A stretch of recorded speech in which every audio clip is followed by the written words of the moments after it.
My friends, another episode of Sales Chatter. Now we're having a few tech problems in the background, so DJ is going to join us in a minute. But we wanted to make sure we go live at 9 every day, and we wanted to make sure we were not late for y'all this morning. So today we are going to do a massive deep dive into sales training. We've got a great sales trainer, Chad. Here we go, brother. You get the victory today, my man. We're going to take a deep dive into sales training. We're going to take a deep dive into strategies and tactics, what shifts, what moves, and what are the core pillars of sales that are never going to change. To the HPLS podcast. Live, relevant, and high performance information, conversations, and education weekly.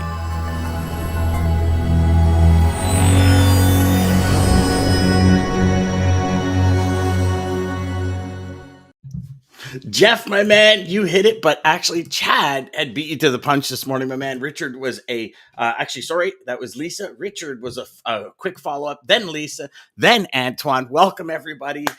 You know what? Today's going to be an awesome day. We got, as I said earlier, we got some technical difficulties going on in the background. You also, DJ is trying to help Bruce work through it. But today we're going to talk about sales strategy, sales techniques, and just the function of sales as a whole and how certain things shift. You know, when you talk about how do we connect with prospects better, right? If you look at the beginning of the pandemic in 2020, when it first started, video introduction was like the key. There was huge open rates, huge reply rates. Everybody was replying to video. Now, video's kind of been saturated when it comes to introduction. It's a great follow-up tool, but the introduction, the open rates, and kind of the replies drop, right? If you look at what's happening, like specifically on even LinkedIn, right? Sitting down with, here we go. I think we're good in the background. Sitting down with people and they say these specific posts are changing and it's going more towards the personal side, becoming more of a social media platform than a business platform. So sales is a consistent shift. So today we're going to dive deep into the different shifts and what stays the same. So welcome, DJ. We got this thing figured out from Bruce there. So Bruce, welcome. What's up? Bruce, welcome. Bruce broke the first rule of sales. He was late. Sorry. Dramatic entrance. Yeah, that's a good one. I like that. That's even better. Hey, Bruce, welcome to the show, my friend. We were just kind of Thanks, guys. Going over a little bit of the introduction on, what changes in sales? Where do the goalposts move? What stays the same? Often I know there's going to be a lot of, hey, third is good. Yes, absolutely. Third is good. You still get a participation trophy, Richard, so you're good. And I think we're going to give participation trophies out to the top 10. Yeah, exactly. Yeah. In sales, the goalpost is constantly moving. It's always moving. I was just saying to the audience before you guys jumped on that, and I remember when COVID first hit, I started making connections on LinkedIn because I'd already gone to like the video kind of platform about 6 or 8 months before COVID. And my response was up in the low 90s, high 80s for people responding with video.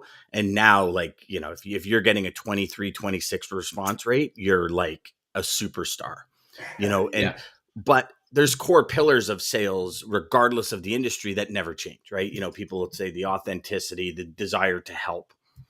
I think for me, those are probably the two biggest ones, is the desire to actually help the customer achieve the goal. And, I've had a couple of students this week say, you know what, Dan? I'm speaking to more customers and they don't even know what the goal is anymore because the post just keeps moving and they're like, oh my gosh, I was shooting for this yesterday. And today so I'm really excited. In a couple of weeks, got John Brewer coming back on who, yes. So Bruce, John is the head logistics for all OTR over the road, for Hardee's and Carl Jr.'s for CK restaurants. Okay. And so, the volume that this guy sees push through and like kind of what are the standards for him. It'll be interesting to see what's kind of changed in the last couple of months for him. What his goal? Yeah, it's going to be a good one, DJ.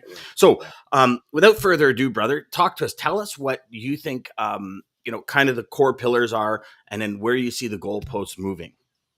Yeah. Sure. And so background as well. What's that? I was just said, and a little background, obviously. Yeah. I know you were in. Yeah, so I came to the industry straight out of college. Worked for TQL as an intern, pounding 100 calls a day, just making the grind, and fell in love with the industry. It's addicting. It's the chase is real. The chase it's like a drug, and after college, joined TQL full time, was a top 5% account at TQL for 13 years. Moved a couple loads in my life, and then now I have the opportunity to serve others. So there's a lot of freight broker courses out there, and they're great. They're handy. It gets your feet wet. Kind of what I specialize in, and what our company does is that graduate level sales, the higher level, like building teams and processes, and really taking a one-man show to a 30, 40 person show, and really developing structure and accountability and culture. And it's amazing. So when you say moving the goalpost, you are 1,000% correct. It's always shifting. There's always something. I remember watching the Olympics when Usain Bolt won like his last gold medal, and they said, why do you keep going? He's like, well, I have to, because if I don't keep training, somebody else in my country is trying to take my spot right now. So you've always got to be sharpening your saw. You've always got to be learning new techniques, new strategies, thinking outside the box. And a lot of that, guys, transportation and logistics is almost tunnel vision. All the other industries that sales plays a role in, they're getting input all around them. Whereas in logistics, it's more of a narrow path. People say, I just got to make $100 a day. I just got to have 2 hours of talk time. I just got to grind. Well, the ones that you see succeed without having to do that, reach out for other opportunities. They're thinking outside the box. They're getting creative. They're selling on the customer's need, not what they think they need. When I talk to people about, how do you present a solution to a customer, right? And a lot of times you work with young guys and they just want to, I'm so-and-so with this company. We do this, that, and they go straight into the presentation piece without uncovering the customer's needs, wants, desires, even if they ship full truckload. They just think that anybody they call, they can serve, and that's not necessarily the case. But you got to sell, when you get to the presentation piece, when you're selling your facts, your features, your functions, and why people should work with you, it must be tailored to the prospect's needs, right? And the example I like to use with that is, imagine you go to a car dealership and you go to the car salesman, you say, hey, Dan, I want a black car with black interior. And the car salesman says, great, I got the perfect car for me. Come look at this. And he shows you a white car with brown interior, and it's a Volkswagen, and you wanted a Chevy. And he's like, look at the tires. These tires are awesome, but look at the hood. Look at that engine. It's beautiful. And then look at the trunk. You could fit 2 sets of golf clubs in there. Guys, what's the likelihood that you're going to buy that car?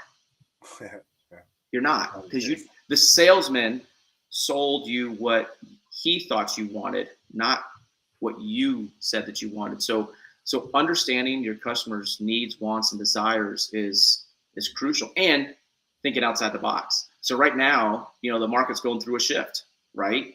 Trucks are becoming more plentiful. It's easier to cover freight. You can no longer, well, maybe not yet, but in the near future, you're not going to be able to sell on, hey, I've got this truck, the who has the truck wins the load. It's now everybody's got a truck, right? So your ability to capture your prospects' interests and convert them from a lead to a prospect to a customer is going to have to change, because you can't sell the way you did during COVID, because now capacity is opening up and everybody's going to have trucks.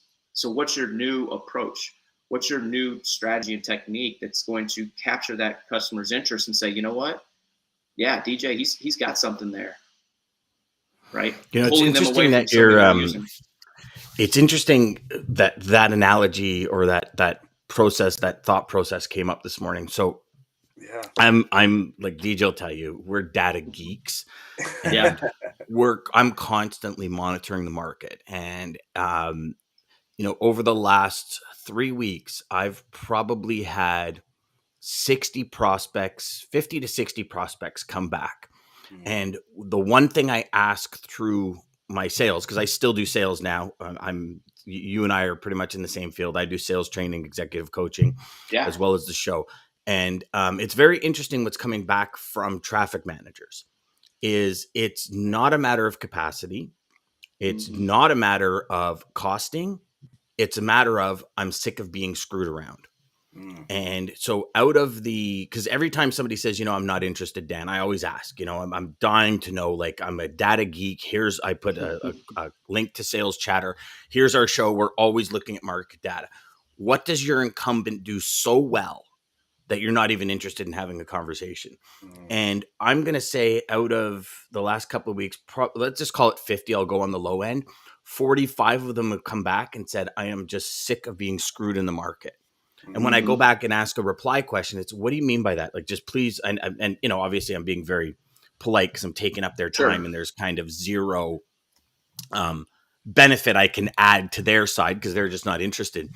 And the majority of them that come back for the third time, I'm going to say probably in upwards of 95% of them that come back for the third time, say what we've been through over the last 2 years where people making false promises is incredible. And there's a major, which is why I'm really interested in having John back on, because you can imagine the amount of volume of calls that he must get, right? Oh, yeah. Sure.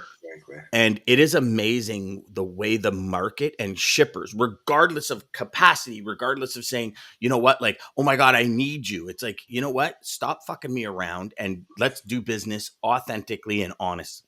Yeah. And it was actually in my 30 years I've been in this industry, 29, I've never seen that. Where it's at, typically, so if you look back at like kind of 2018 timeframe, right? So you're 13 years in the industry, so you were in it in 2018. When ELDs hit, it's like customers were begging for trucks, right? Yeah, like you look at Texas when it was like 5-1, 5 loads to every one truck. And I mean, at one point, I think in Texas, it was like 8-1 was what the DAT was reporting. And it's like they're begging for it. And I don't know if, I'm still yet to figure that piece of the data out, Bruce. Like, is it because of that where they just said, okay, enough, right? If you look at 2018, 19, 20, 22, like the last 4 to 5 years, the logistics industry has been on the most insane roller coaster. I'd be a freak. This is my intro. This is my rookie season in this thing. I started at when? In 2018? Oh, in 2017. Yeah, that's when I started. Okay. Oh, wow. So you started just before ELD hit. Yeah, so what a time to be alive. I got to see just what it was kind of normally like, and then all of a sudden, boom, this is actually what it is. No, it's not. 16 and 17 were decent years. Like, 16 rates were still at kind of a 2013 level. 17, they started to climb a little bit, but 2018 just went bonkers. I mean, I remember being at a TCA. It was actually the TCA event where I met Dean Crook, and we were when he was up on stage, and he was up on stage with some massive Canadian carriers, not as big as the US carriers, but like Dan Einwacker from Challenger and all that, and major carriers. And all of them, the consensus was all of them are like, if you guys are doing anything for 2018, 19, meaning using that as benchmarks, he goes, you're wrong.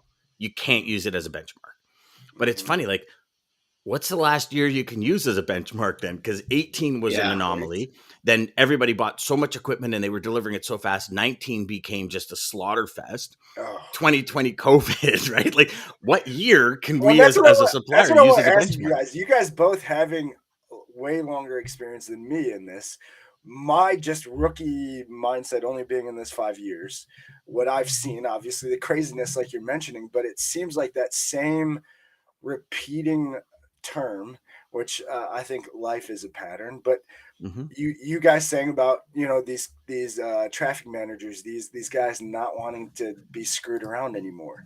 It seemed like that was kind of the vibe and the feel, and that's what opened the gates. It seemed like for me, the beginning of 2018, middle 2018, everybody was willing to talk to anybody because they're like, this dude's fucking me or whatever's going on. Yeah, they need now capacity. It seems like that same thing again. So is that more what is causing this? So I think go ahead, Bruce. Share your thoughts, because I think it's a very good question, DJ.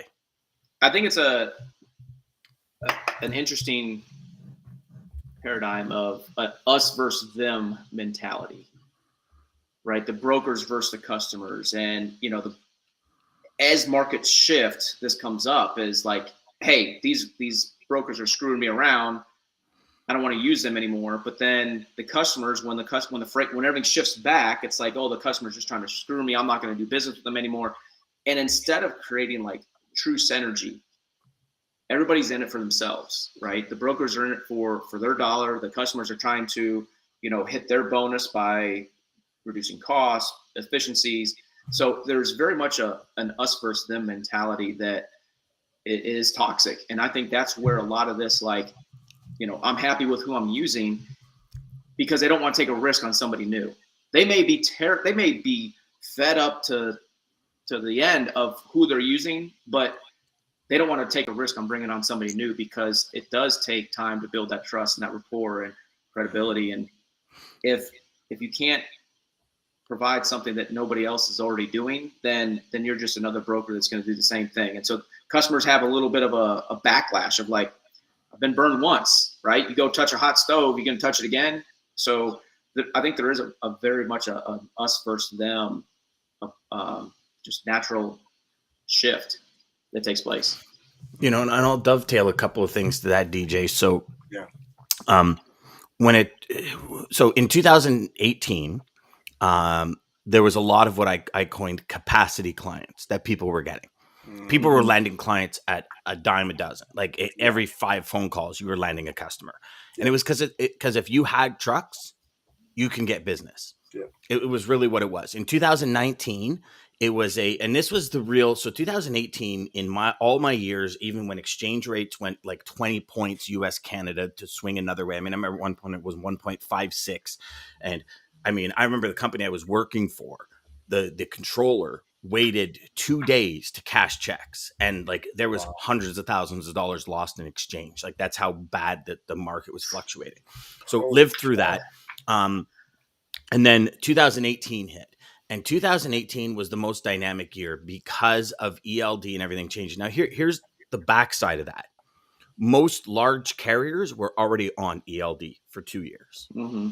Yeah. So when this news broke, I know most of the people I was speaking to were like, I think it's bullshit. I think people are capitalizing on the fact that there's a new rule in place. Like when hours of service changed and Walmart needed 12,000 new drivers overnight to fulfill their supply chain and all this other stuff, it was not as big of a hit on the industry. So what happened was you would make a sales call. You say, do you have a truck? For sure. Yeah. Okay. You'll get the load if you got a truck because people needed to move their stuff. Right. Yeah. Then in 2019, it went back to exactly what Bruce said, where it was like I'm going to make it back now because I kind of feel I got screwed in 2018. Oh yeah. Which I understand how some shippers would feel like that. So it went back to, I mean, I remember Toronto, Montreal at like, $1,100-$1,200, and within 2 weeks it was $350. Like, I mean, we're talking huge shifts because there were so many trucks. And so 2 things happened in 2018, or 3, but 2 major things. The first one is more trucks were put on the road than ever before. And number 2, shippers got real friggin' smart at shipping goods. Because when you're paying, 5, 6, 7, 10, 12, 20, 30 times the amount to move your goods, you get real smart, real fast on how to move your product cheaper. Right. Yep. So, and then the third one was trucking in 2019, trucking companies were going out of business. It's a dime a dozen. It's these capacity clients, is a big thing that we're seeing today as well. Yep. And at the beginning of COVID, a lot of people got capacity clients. You have trucks, I will give you freight. And it was this kind of, I've got the truck. When Bruce at the beginning, when you said, Bruce, there's always somebody hungrier, or somebody that's always coming up behind you.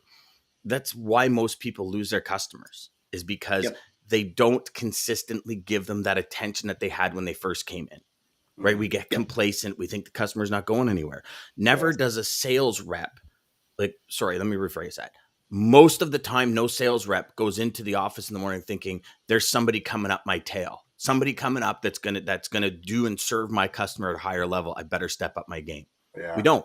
We think, and for decades, I walked into the office thinking, how can I give myself a raise? How can I make more money today? And whether that meant, closing a new deal, raising rates to cut. Like, one thing I never did was cut my carrier costs. I consistently raised rates to customers.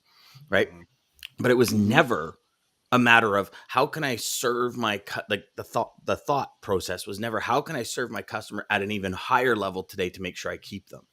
And it's going to be a bloodbath. You're going to see a lot of companies that stick with and develop the relationships with people that serve them. And that's why every day on the show we preach, like, just find the goals of your customers. And it brings me to a question that Jeff said, which is a really good one, Jeff. And we can always count on you for the good ones, brother. Yeah. So Jeff's asking, how does a salesman uncover something in logistics if they've never worked in a logistics operation and come up with that solution? There's much more involved in logistics operations besides moving freight. Do you train a salesperson on the other side of the fence? Yeah. How do you train a salesperson on the other side of the fence? Yeah. I love that. Jeff's always good for the good question. Just the meat and potatoes question. So Brian or Bruce, I'll let you start with that one, my friend. Yeah. I think that's great. So can you hear me? Yeah. All right. I adjust my mic. Is it too loud? No. Okay. So I would take somebody that has industry knowledge and over somebody that doesn't have any industry knowledge at all, hands down, right? You know the ins and outs, you know how things are running versus somebody straight out of college or high school. You know, I think it is possible. Like, so uncovering that need through a series of questions, uncovering that need through, persistent communication, not just they said no and I'm done, but yes, it is possible to train somebody from an operations side into sales.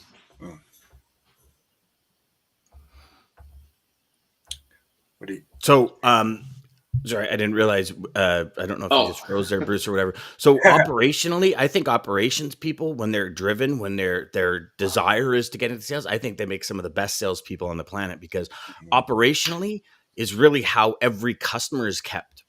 Right? As a salesperson, you can land a customer all day long if your operations team or your operations or you or the company, the way it's structured, that's how customers are lost. It's through operations, because operations completes the goals. Like, let's face facts. You know, Ryan put in the comments here, costs money to change incumbents, 100%. Yes. How many times have we said to everyone on this show, like, listen, you got to put yourself in your customer's shoes. Right? A visual decision. They're using an incumbent, and Bruce, you hit the nail on the head a couple minutes ago. You know, they're maybe okay. Like, they can put their head down at night and not worry too much, but they're like, I wish this was better. I wish that was better. I wish this was better. But in the end, you come in here, you're like, dude, I can rock the shit out of this for you and make this happen. And they're like, okay, you're the thousandth person that has said that to me. And every time, again, every traffic manager, every logistics manager, everyone that you get business from, when they make a decision to use you, it is the most visual decision in the company at that given moment. Because if there's little ripples like this, and you come in and Murphy joins the party and there's a huge tidal wave, who do you think gets slammed?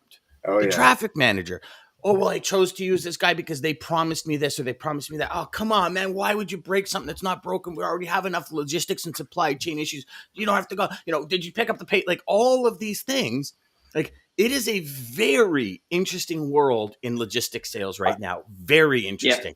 I'll tell you one thing. If you're not using reference letters for your customers to help sell you, you are losing. You are losing left, right, and center, because think of it. A customer will trust your customer 1,000,000 times before they trust you. They don't know you. But if this person is a shipper, and Jeff, I know you were on that side of the fence. You were a shipper. Yes. You tell us in the comments how important it was to you if a salesperson called you and said, oh, and by the way, I told you I can do this. Here's 10 reference letters. Call my customers. What did that do to their credibility? I'd like you to hear that. Dan, I think you hit the nail on the head with what you just said. And I just want to sum it up with this. Anybody who played sports or played football, especially football, after the game, we always watched the tape. Obviously, the pros do it, but we watch video. The last thing you want to do is be called out, especially if you're in one of those key positions, quarterback, one of those things, and you're getting called out for some stupid shit. Like, you're like, you are so embarrassed. You are the center of attention, and you are getting called out for the wrong thing. And if you could flip that mindset and remember that feeling, if anybody's ever gone through that, like I have, and you put that mindset in your customer's view of, oh my God, if I screw this up, if I don't have the right solution, if I can't do it, everything that I'm saying, and it does cause those huge ripples like Dan's talking about, what are you doing to that person? And you just really have to think of that. You have to think of that. And I got one more thing to say here. So the cool thing about what we do, right? What Dan and I do is we help coach people in sales, logistics, leadership. I coach a guy named Jay Butler, played in the NFL, played for Ravens, played for the Giants, never sold a dang thing in his life, right? He was the product of his life for years. Now he's a freight broker, right? So if you're coming from an operations side, if you're coming from the NFL, if you're coming from anywhere, the cool thing about sales is that the skill set is learnable, trainable, and teachable, right? You can learn to be a salesperson. What you can't learn, and well, you can, but it's a lot harder, is that drive, is that internal motivation to succeed. That is, so if you're thinking, I'm thinking about maybe becoming a broker one day, check yourself at the door, right? Have an honest discussion with yourself of like, look, this is no easy ride. There's so many flashy Instagram pictures and YouTube things and all of people making millions and millions of dollars in transportation. It's this lavish lifestyle. Yes, that happens, right? Dan and I and DJ, we're living products of that. But the millions of people that tried it and didn't succeed, it's that internal drive, that internal fire to not give up. So if you come from the operations side, if you come from the NFL, if you come from anywhere, like, yes, we can teach you how to sell. We can teach you how to present, overcome objections, closing techniques, all that stuff, account penetration, building out systems. That's teachable. What's not teachable is in here. Well, and not to go against what you said there, Bruce, but I will say, just for me, guys, here's the thing: sales. I think we overcomplicate it to think that there's certain tricks that there is, or trick word, or trick phrase, or something that just magically we can do. There's no magic. Here's the magic. You want the magic? You have to actually believe and be passionate about what you're selling. Believe. You have to actually believe, not say you believe it. You have to actually believe it.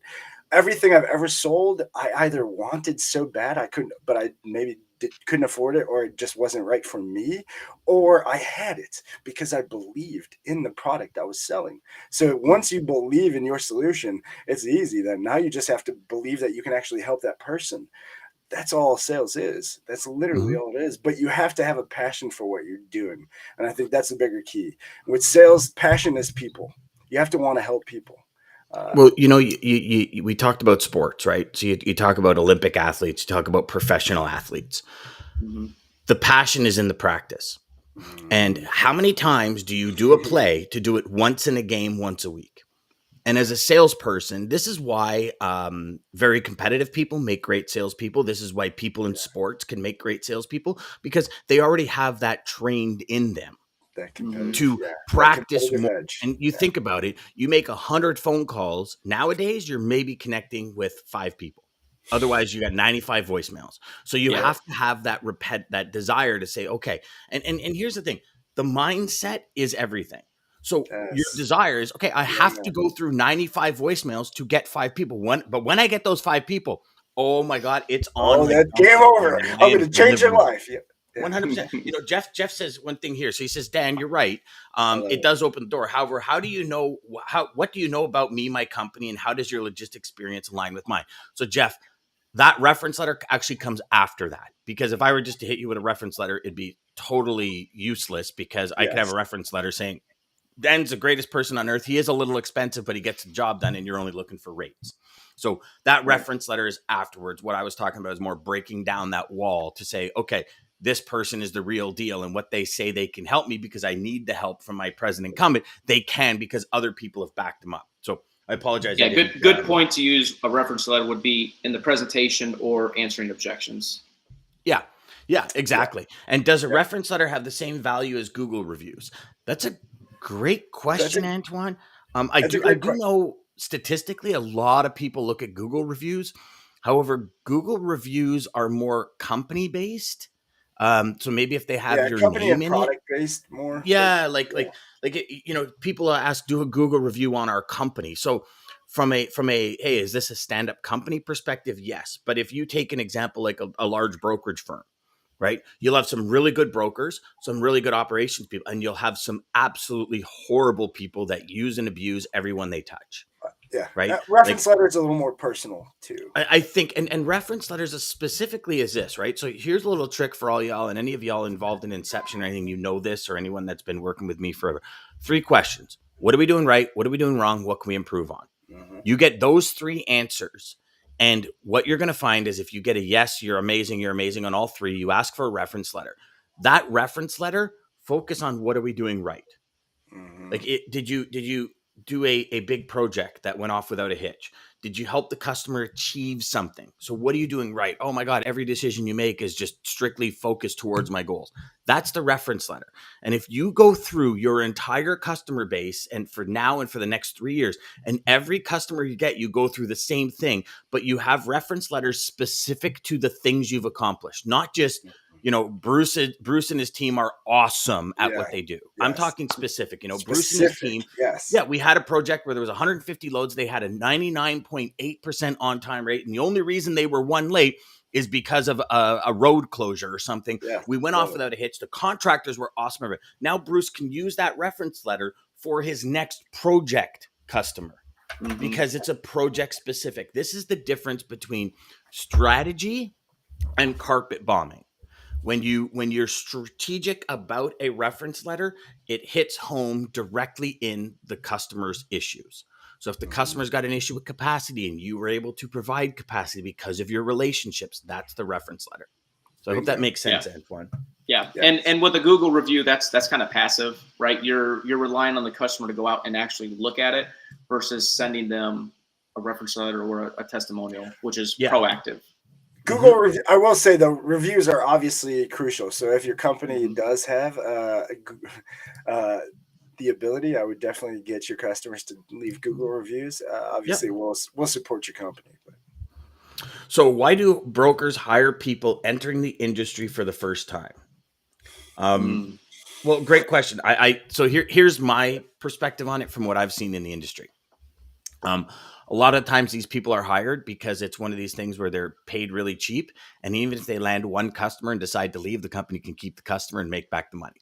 I don't think I think it's a really stupid business decision to just go in and do that. But I think that's the underlying thought is we hire a couple of people that are coming cheap. They're 20, 21-year-olds. You can pay them the bottom dollar because they got school debt or something. So they're just happy to have a full-time job, whether it be a stepping stone to another level of their career or whatever it is. But you know what? At this point, they land 1 or 2 clients. We haven't lost a dime, right? Whereas sometimes, and again, I'm speaking generally, you go out and you headhunt somebody that's doing 15, 20 G's a week. Most of the time, 50% of the business comes, but so does big lawyer fees for fighting the lawsuit, right? So there's headaches on both sides, I guess. You have the new person where it's like, oh my gosh, you got to put them through all this, teach them from the ground up. What's an 18-wheeler? Well, there's actually 18 wheels, like how much does it weigh? What are the skid? But again, like Bruce said, that's all teachable. So there's different methods to people's madness. I've often had a bunch of people tell me, the sweet spot is somebody doing $3,000 to $5,000 a week because they don't really pay attention to them from a legal perspective, but they're bringing in instant revenue to cover their salary. So there's different strategies for different peoples, right? Yes. Yeah. And I think there's a calculated risk that goes along with that. One being, you do capture people that are young that don't have any experience to mold them or train them into that position. But again, what Dan just alluded to is they're in there for the wrong reasons. They're in there because they have debt, because it's a full-time job, because they think they can make a lot of money and do everything. When I was interviewing people at TQL, you don't want to know how many times I heard I would do anything for $100,000 a year. I'd do anything. I'd push my grandmother down the stairs. But then when the rubber met the road, they didn't show up. Right. They're like, I didn't get it this week. I'm done. Yeah, I'm done. That's just too hard. It's funny because you want me to do what? You start thinking of this, right? So I remember at one point I had probably close to 45 salespeople under me that I was working with and training through different parts of the company in different provinces. And I remember having in my office, there was 17 in my specific division. And I remember sitting down with the one guy and I said, okay, so what's the big vision? He says, I want to be a metallurgist. And I said, what? And he goes, well, I want to be a metallurgist. I go, what are you doing here? He goes, I just need a job to pay off student debt. And I'm like, and like, so for me, I sit there and I say, you went to school for metallurgy? He goes, yeah. And that's a pretty specific industry. Like, we're not just talking, I want to be in operations or I want to be a warehouse manager. Like, metallurgy is very specific. Yeah. And I'm like, I've never even heard of it until you told me. It's like mining and minerals and all this and rock and everything. Like, it's a friggin' cool. My neighbor used to be a metallurgist and he was like massively like big dollars in metallurgy. And I said, well, what are you doing here? He says, I just need a job to pass the time. And I remember because I went to my manager and I said, why are we hiring? Then I had another girl come in my office, like literally one after another. I said, okay, what's your big vision? She goes, I want to own a cupcake bakery. I'm like, what the hell are you doing in logistics? Like, where do you want to talk two ends of the spectrum? And I went to my manager and said, what are you doing? Like, why are he goes, well, they close one account, they've paid them and then they leave. And that's no big deal. But so me, I was like, well, why don't you hire people that want to be in logistics? He goes, Dan, when has anyone ever said, I want my career to be logistics? Because it was never really that. I mean, I fell into it. DJ, you fell into it. Bruce, how did you get in the industry? Did you fall into it too? Fell into it. Yeah. They how many people taught a class at college and they were like, hey, we're having internships. We'll pay you $10 an hour. And I was like, I mean, I'm not that old, but at the time that was way more than I was making before. I was like, let's do it. All I got to do is pick up the phone and make some phone calls. Yeah, cool. And then I fell in love with it. So yeah. Yes. That's funny. Oh, so we have Joshua. Joshua, I can't wait till you get on the show, my friend. So Josh, guys, I got to give it up to Josh here. Give him a shout out.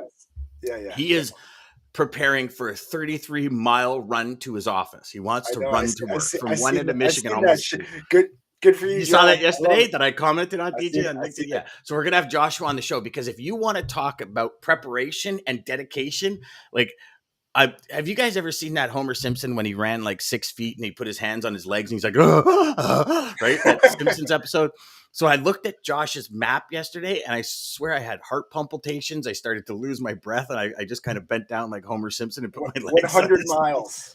100-mile run. Did I say 33 miles? Oh, it was 33 hours. It was like, so it's, yeah. So anyways, very truly said, Dan, clean slate versus 23 years plus experience, 100%. So Jeff says, so companies in essence don't care about their reputation when they do this. When they do what? So Jeff, I think I know where you're going. Oh, yes. He's talking about hiring people Walmart, and then just letting them Amazon. go. No, I'm just kidding. No, and you know what, Jeff? Either you go cheaper prices and you don't really care about what you're doing for the other person, or you actually care about the value you bring. But I think Jeff was talking about the bringing people in if they close one account and lose, and 100%. It's, gosh, I mean, almost everyone you talk to will say their company has done that, which is crazy. But unfortunately, it is what it is. Yeah, especially in today's day and age, it's crazy. Believe in product is so true, 100%, Jeff. So Joshua said, I think if it comes from looking at every call as practice, the more calls I make, the better prepared I am to handle a call with somebody who actually has freight. Absolutely. And here's the thing, Joshua, I'll add to that.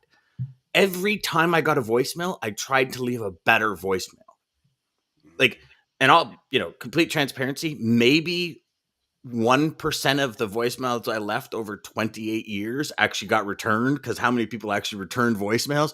But if you just try, right? Like, just like, you go to the driving range to hit golf balls. Do you just hit golf balls to warm up, or do you say, I'm aiming at that flag? Because if you just hit golf balls to warm up, you are never going to get better, because you're not putting intention behind every swing. And if you're not putting intention by every word, every interaction, every dial, every email, everything, then you're losing.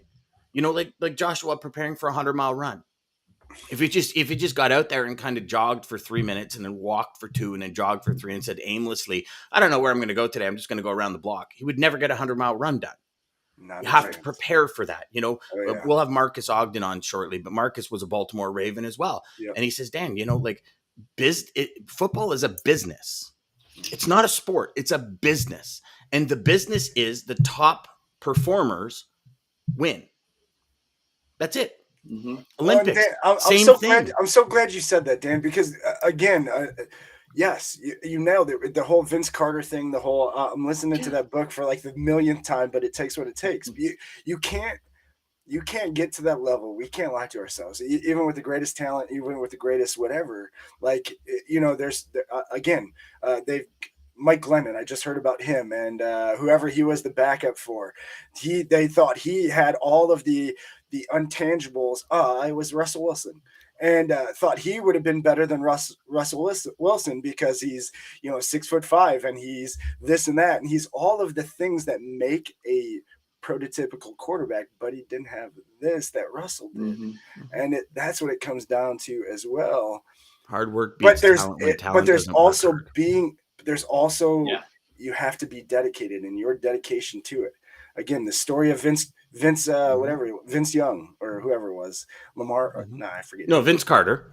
Vince Carter, he knew, I can't go out with the team. I have to go to bed early. I have to wake up and hours before everyone else. But he was like 45 when he was still playing competitive. And he was playing against 20-year-olds. Even he was smart enough to know if I do a dunk. Because he asked him, why do you do layups? If we've seen your crazy dunks. You're dunking over 7 feet guys in the Olympics. Why aren't you dunking now? If I do a dunk, it's going to take me 2 to 3 minutes because of all the pressure that it takes to get back down court. I'm going to be slow. I can't respond to defense. He's thinking all of this. Look, we can't lie to ourselves. It's just. To be fair, Vince Carter sucks. Ryan. Ryan, I think wasn't a couple of weeks ago you said that he was awesome. So listen. Ryan, who was it? He was up there in your guys' neck of the woods. He was a Raptor, and I think Ryan doesn't like him because he left. Hold on. Let's just get through some of these comments because they're really good. Every morning, you guys make me want to go play something. I love it. The nice thing about logistics is it can be very process oriented operation. So when I'm hiring, I focus on attitude and energy because I can teach skills 100%, Joshua. Yes. You can't coach a good attitude or willingness to improve. There was a big sign at the company I used to work at. It says hard work beats talent when talent doesn't work hard. Yep. Every day when you walk down the stairs, you stare at that as you walk down the stairs. I thought it was perfect placement, and it's so true. I love it. And just the most basic quote. I'm going to give you a free quote out there, y'all. But everything's difficult before it's easy. Everything. Everything you've ever done, from working to anything, is difficult until it's easy. Only way it gets easier is by continuously doing it and trying and trying and trying. Well, speaking of the quote, DJ, we are 42 and a half minutes. Listen, I got a good one. 30-minute show, but it was such a good one. Thanks, Bruce, for being here. DJ, did your quote you picked come down this line, or did you set up that last quote for this quote? I even got some bonus quotes because I didn't realize. Zig Ziglar, listen, performance planner. I'm giving a shout out. Maybe Zig will love me or something at least for this. But Zig Ziglar planning even has quotes up here at top. I didn't even notice that. But so I happened to notice this one yesterday, and so I actually picked this out yesterday, Dan. that's all. Nice. Okay, let's hear it. But so, anyways, thank you guys. Thank you, Lisa. Thank you everybody for all of your comments. Thank you, Bruce, for joining us, for all of your feedback and what you do, and just all the knowledge. Again, like and subscribe down below if you're watching this on YouTube. The little bell, and so you get notified when we're live. We are live Monday through Friday, 9 a.m. to 9:30 Eastern Standard Time. Start your day right with us, right here. American and Centurion Trucking, thank you guys for making this possible. Quote to take us out, again, is by our man Zig. And Dan, obviously, thank you for joining me every day to do this fun thing, because this is so fun. It's rock and roll, buddy. What do you get by reaching your destination is not nearly as important as what you will become by reaching your destination. Love the process, guys. Welcome to the HPLS podcast. Live, relevant, and high performance information, conversation,